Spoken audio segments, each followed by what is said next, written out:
قل جاء الحق وزهق الباطل إن الباطل كان زهوقا. Bismillahirrahmanirrahim. Elhamdülillahi Rabbil alemin. Vessalatu vesselamu ala eşrefil enbiyayı vel mursalin. Seyyidina ve nebiyyina Muhammedin ve ala alihi ve sahbihi ecmain. Amma ba'd. Esselamu aleyküm ve rahmetullahi ve berekatuhu muhterem Müslümanlar.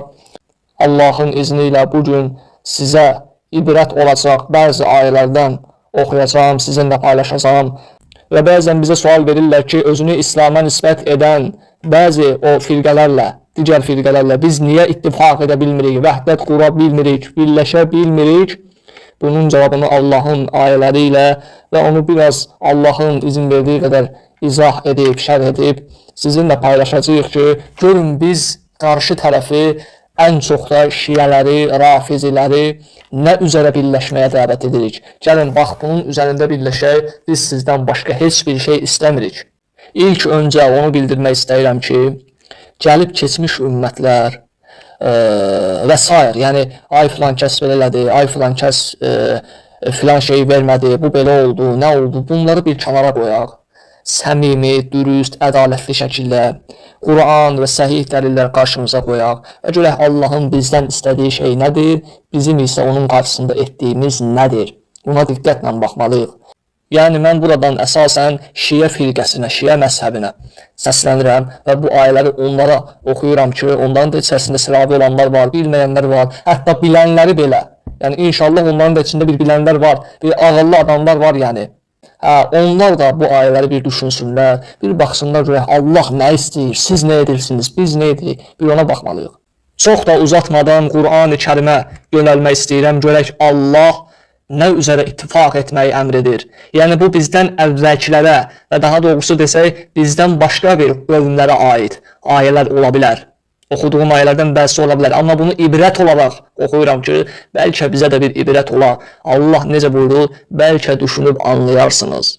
İlk öncə mən Qur'an-ı Kərimdən Ali İmran surəsinin 64-cü ayəsini oxuyacağım. Allah subhanahu wa ta'ala buyurur ki, Bismillahirrahmanirrahim. Qul ya əhləl kitab. De ki, ey kitab əhli. İndi bəzilər deyə bilər, bu başqa qövmlərə aiddir, nə bilim, Yahudilərə aiddir. Yox, burada belə bir şey var ki, bu bir ibrətdir. İbrət olaraq oxuyuram bunu. Yəni, sizə bizə aid deyə yox, ibrət olaraq ki, düşünmək lazımdır. Necə ki, əvvəldə dedim. Qul ya əhləl kitab. De ki, ey kitab əhli. Ta'alav ilə kəlimətin səva'in beynənə və beynəkum. Gəlin, sizinlə bizim aramızda olan bir kəlmədə, bir sözdə ittifaq edək, birləşək. Beynənə və beynəkum. Gəlin, burada birləşək. O hansı kəlmədir? Əllə nə'budə iləllahi və lə nüşriku bihi şeyən. Allahdan başqa heç bir şeyə qulluq etməyək və ona heç bir şey şərik qoşmayaq. Sonra davamında görün nə deyilir? Və lə yəttəxizə ba'duna ba'dən ərbabən. Və deyir ki, bəzilərini bə'dən və ya bir-birimizi ona şərik qoşmayaq. Allahdan başqa o güzə sahib ola bilməyənləri ona şərik qoşmayaq. O yaradandır, öldürəndir, vahiddir, qafurdur, rahimdir. Hər şey onundur, onun əlindədir. Ondan başqa ibadətə layiq olan məbud varmı? Yoxdur. Yəni, buradakı ərbabən Rəbb sözünün cəmidir, Rəblər, ilahlar, ondan başqasını ilahlar etməyin. Yəni, ilah edib, Rəbb edib, ona yalvarmayın Allahdan başqasını. Min dunillahi, ondan başqasını. Fə'in təvəlləv, fəqul şəhədu bi'ənnə muslimun. Və burada da deyir ki, əgər üz döndərsələr, deyin ki, şahid olun, biz müsəlmanlarıq. Bizə ibrət olacaq yer əsas haradır? Ya əhləl kitab, ta'alav ilə kəlimətin səvain beynənə və beynəkum. Bir-birimizin arasında olan bir kəlməyə gələk. Mən elə bir kəlmə söyləyirəm ki, sizə, gəlin o kəlmədə birləşək. Nədir o? Əllə nə'budə iləllah və lə nüşriku bihi şeyən. Allahdan başqa heç bir şey ona şərik qoşmayın. Yalnız ona ibadət edin. Bu bizə bir ibrətdir. Ey müsəlmanlar, Ey şiə toplumu və digər toplumlar, bax biz sizinlə buna görə vəhdət, ittifaq qura bilmirik. Biz sizi gəlin burada ittifaq quraq deyirik. Ondan başqalarını çağırmayın. Vallahi billahi qiyamət günü başqa çağırdıqlarını sizi tərk edəcək. Sizi unudacaq. Siz və Rəbbiniz tək başına qalacaqsınız. O gün ona necə cavab verəcəksiniz? Nə üzlə Rəbbinizə baxacaqsınız? Hansı üzlə? Yəni bunu bir düşünün. Tək siz yox, hər birimiz düşünməliyik ki, biz harada xəta edirik, biz harada səhv edirik. Allah uzaq etsin, nəuzubillah, biz şərik qoşuruqmu? Qoşmayaq. Sonra yenə Ali İmran surəsi 103-cü ayədə nə buyurur Allah? وَاعْتَصِمُوا بِحَبْلِ اللَّهِ جَمِيعًا وَلَا تَفَرَّقُوا. Hamınız Allahın ipindən möhkəm yapışın və təfriqəlik etməyin, ixtilaf salmayın, firqələr yaradıb bölünməyin. Bir kəlmədə, bir sözdə birləşin. Burada nə deyir? وَاعْتَصِمُوا بِحَبْلِ اللَّهِ. Allahın ipindən yapışın. Burada gələn ip nədir? Onu Allah bizə Əl-Bəqərə surəsinin 256-cı ayəsində belə izah edir. Bismillahirrahmanirrahim. La ikraha fid-din.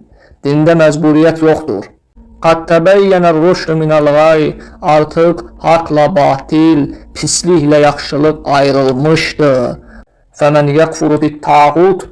Kim tağutu inkar edərsə, şeytanı inkar edərsə, Allahdan başqa ibadət edilənləri inkar edərsə və yu'minu billahi və Allaha iman gətirərsə, yalnız Allaha, fəqad istəmsəqə bil-urvətil vusqa.